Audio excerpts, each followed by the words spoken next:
Rules of inference clearly explained. Imagine you have seemingly uncorrelated data, such as these statements. How can we go from them being jumbled and scattered to clear, structured inferences? Today, let's add a new tool to your toolbox, which is the rules of inference. This is the kingdom of inferences. But before you enter, you need to know a secret passcode, and that's implications. When we say that one statement implies another, we mean that if statement 1 is true, then statement 2 must also be true. If statement 1 is I need to practice my debate, and statement 2 is I have a debate tomorrow, if I need to practice my debate is true, then I have a debate tomorrow would also be true. Now you may enter the kingdom of inferences. The kingdom of inferences is made up of 4 main districts: modus ponens, modus tollens, disjunctive syllogism, and hypothetical syllogism.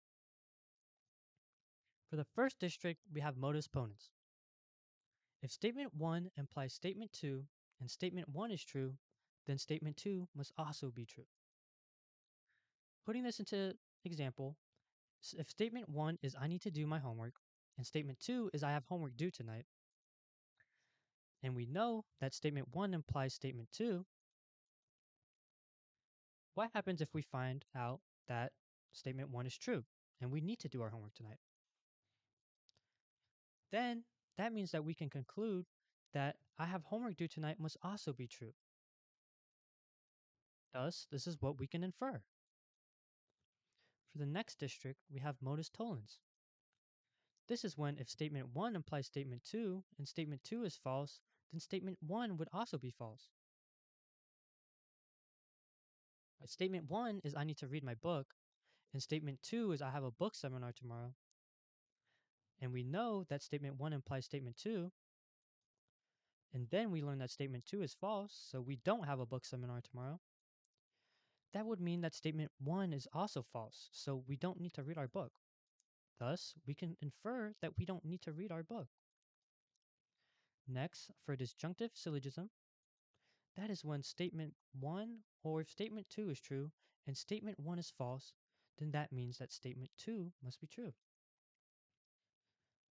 Let's say that statement 1 is I have a test tomorrow, and statement 2 is I have a football game tonight.